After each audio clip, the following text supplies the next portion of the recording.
So you held your tongue when you mentioned Kyrie's name, because we're about to do a whole lot of talking right now about Kyrie. And I want to get into it with a new segment that we're calling Drama Club.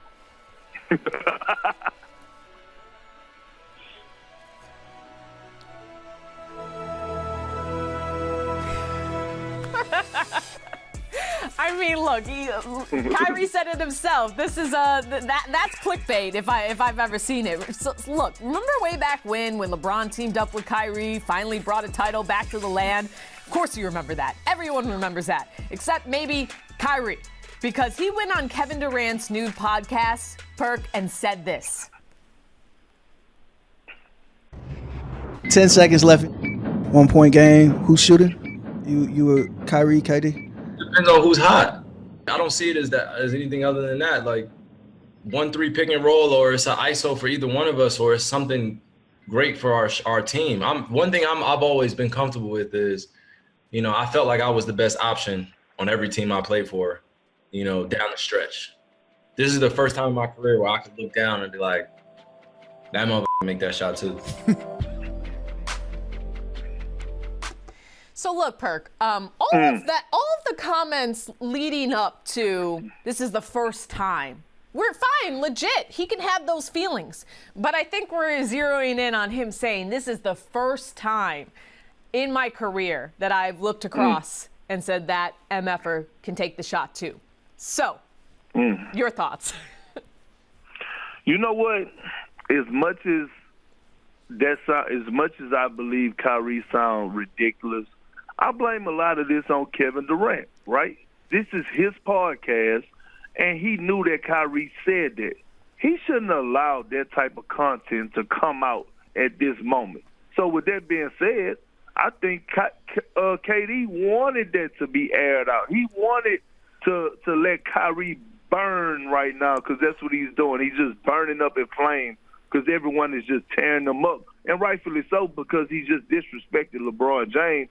You talking about a guy who never carried the team by himself to even making the playoffs, Cassidy, not alone winning the championship. So as much as I blame Kyrie for that idiotic statement, I blame KD also for letting that content get out, especially during this time, because it comes off as them being haters and them being bitter, watching LeBron James on the verge of winning his fourth title, especially for the Lakers. Yeah, I mean, the timing is, as the kids say, sus. But look, you have a point that KD should have protected his boy. But look, Kyrie's a grown man. He said what he said. But to your point, KD, he's trying to build a media company. He's trying to expand it. And content is king as someone who is now part of the media, who's also a content king.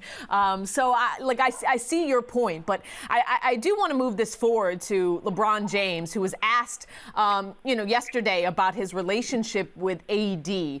And the answer is interesting and may pertain to Kyrie. Listen up. We're not jealous of each other. I think that's the best thing. In professional sports, you have guys that join forces to, call them alpha males. That's what they call them. Two guys that's been dominant in a specific sport on their own respective teams. And they get together and they talk about, okay, how dominant they can be. And they talk about this is going to be this and that. I believe jealousy creeps in a lot. And that is the absolute contrary of what we are. We know who we are. We know what we're about. And we want the best, seriously, every single day, both on and off the floor for one another. We're not jealous of one another. And I think that you align that with respect. I don't think the sky's the limit. Top of the hour here now. Game 2 coming your way on ABC and the ESPN app. You can log into your cable providers now to watch the game. You're watching Hoop Streams presented by DoorDash. And Perk, I wanted to get your thoughts, because your thoughts on what he said specifically about AD, and do you think that was intended for Kyrie? Well, yeah, it was intended for the world, but he didn't tell any lies. And, you know, one thing about LeBron and AD, ever since AD stepped foot in L.A., he's been a little brother to Bron, and he's accepted that role. You know, I have a problem with younger guys not willing to follow the lead of greatness on and off the court. Like, if your ego is that big, you have a problem. And I do believe, although Bron may not admit it, I do believe, my personal opinion, that was a slug that was shot back towards Kyrie way. And he's absolutely right. If you go back to the history of when they were in Cleveland, Kyrie wanted out. Kyrie sent the text message to, I believe, Dan Gilbert or Kobe Altman saying that he wanted to be out. He was tired of being under LeBron shadows. He wanted his own team. He wanted to be the leader of his own team instead of appreciating the situation that he was in and not taking LeBron for granted. And that's what you see out of Anthony Davis and LeBron James right now. They value each other. Just like Anthony Davis value LeBron James value Anthony Davis, if not more, right? And so this, yeah, it was a slug, but this is how it should be. And this is why they're having success, and it's all smiles, is no hating. It's just straight, let's get it done. One ultimate goal. We're losing ourselves in the team. Let's bring this championship back to L.A.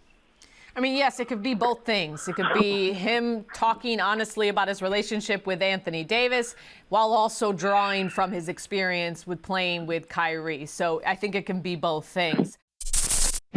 Thanks for watching ESPN on YouTube. For live streaming sports and premium content, subscribe to ESPN+.